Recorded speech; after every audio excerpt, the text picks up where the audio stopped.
बात आज की चैनल के कार्यक्रम टॉप 10 में आपका स्वागत है। मैं हूं निपुण भार्गव और पेश है अभी तक की 10 बड़ी खबरें।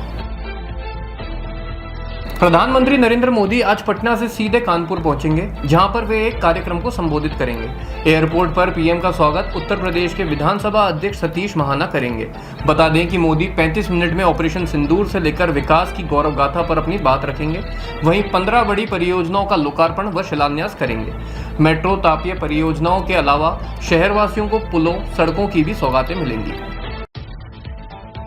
रक्षा मंत्री राजनाथ सिंह आज समुद्र में तैनात आईएनएस विक्रांत का दौरा करने वाले हैं। दरअसल समुद्र के रास्ते दुनिया का चक्कर लगाकर नेवी की 2 महिला अधिकारी आईएनएसवी तारिणी से गोवा पहुंच रही हैं। इस दौरान राजनाथ सिंह भी वहां मौजूद रहने वाले हैं। वहां से रक्षा मंत्री राजनाथ सिंह स्वदेशी एयरक्राफ्ट कैरियर आईएनएस विक्रांत में जाएंगे और नौसैनिकों से बातचीत करेंगे।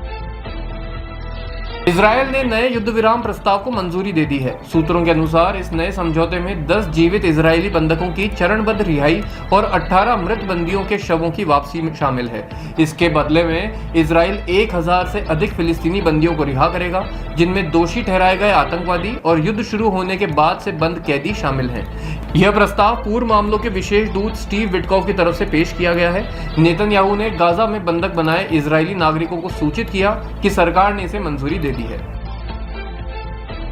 अमेरिकी राष्ट्रपति डोनाल्ड ट्रंप को टैरिफ वसूली जारी रखने की अनुमति मिल गई है। अपीली अदालत ने आपातकालीन शक्ति कानून का प्रयोग किया। ट्रंप प्रशासन ने इस फैसले से पहले एक अन्य कोर्ट के निर्णय को हास्यास्पद बताते हुए कहा था कि वे अपीली अदालत का दरवाजा खटखटाएंगे। ट्रंप प्रशासन ने सरकार की आर्थिक नीतियों के बड़े हिस्से को रद्द करने के खिलाफ अपील की थी।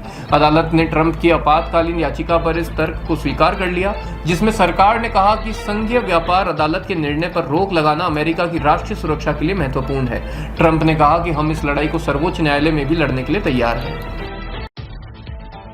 भारत और यूरोपीय संघ 1 से 3 जून तक हिंद महासागर में एक संयुक्त नौसैनिक अभ्यास में भाग लेंगे, जिसमें समुद्री डकैती विरोधी संचालन और बेहतर संचार प्रोटोकॉल पर ध्यान केंद्रित किया जाएगा। यह दोनों पक्षों के बीच बढ़ते समुद्री रक्षा सहयोग को दर्शाता है। जम्मू कश्मीर की सुरक्षा व्यवस्थाओं को चाक चौबंद बनाने के लिए लगातार कदम उठाए जा रहे हैं। शाह ने अधिकारियों के साथ अमरनाथ यात्रा सुरक्षा पर तैयारियों का जायजा लिया और समीक्षा की। इस बैठक में लेफ्टिनेंट गवर्नर मनोज सिन्हा सहित सेना और अर्धसैनिक बल और पुलिस के वरिष्ठ अधिकारी मौजूद रहे। शाह कल अपने जम्मू कश्मीर के 2 दिवसीय दौरे पर जम्मू पहुंचे थे। इस दौरान शाह पूंछ जिले का भी दौरा करेंगे। साथ ही वह बीएसएफ शिविर का भी दौरा कर जवानों से बातचीत करेंगे। राजस्थान में नागरिक सुरक्षा विभाग ने सभी जिलाधिकारियों और मजिस्ट्रेट को शनिवार शाम को प्रदेश भर में ब्लैकआउट करने और मॉक ड्रिल करने के निर्देश जारी कर दिए हैं। नागरिक सुरक्षा निदेशालय के निदेशक जगजीत सिंह मोंगा द्वारा जारी इन निर्देशों के अनुसार राज्य के सभी 41 जिलों में एक साथ मॉक ड्रिल और ब्लैकआउट किया जाएगा। मोंगा ने कहा कि गृह मंत्रालय के हालिया पत्र के अनुसार पश्चिमी सीमा पर स्थित राज्यों और केंद्र शासित प्रदेशों के सभी जिलों में 31 मई को ऑपरेशन शील्ड के तहत यह अभ्यास किया जाएगा। भारत के chief of defence staff general Anil Chauhan अंतर्राष्ट्रीय सामरिक अध्ययन संस्थान द्वारा प्रतिवर्ष आयोजित किए जाने वाले शांग्री-ला वार्ता के 22वें संस्करण में भाग लेने के लिए सिंगापुर का दौरा करेंगे। Anil Chauhan Australia, France, Germany, Indonesia, Japan, Netherlands, New Zealand, Philippines, Singapore, Britain और अमेरिका सहित कई देशों के रक्षा बलों के प्रमुखों और वरिष्ठ सैन्य नेतृत्व के साथ द्विपक्षीय बैठकें भी करेंगे। चौहान अकेडमिक जगत, थिंक टैंक शोधकर्ताओं को भी संबोधित करेंगे और भविष्य के युद्ध विषय पर बोलेंगे। पंजाब के मुक्तसर में गुरुवार देर रात पटाखा फैक्ट्री में धमाका हो गया। इस धमाके में 4 वर्कर्स की मौत हो गई, जबकि कई मलबे में दबे हुए हैं। सूत्रों ने बताया कि पटाखा फैक्ट्री में कुल 40 वर्कर काम करते थे, जिनका बचाव एवं राहत कार्य जारी है। वहीं कुछ घायलों को बठिंडा एम्स में भेजा गया है। फिलहाल धमाके के कारणों का पता नहीं चल पाया है। भारत में भीषण गर्मी लंबे वक्त तक रहेगी और अधिक क्षेत्रों पर असर भी डालेगी। यह इसलिए भी चिंताजनक है क्योंकि अब महज 1 हफ्ते नहीं बल्कि अब गर्मी 1.5-2 महीने तक अपना रौद्र रूप दिखाएगी।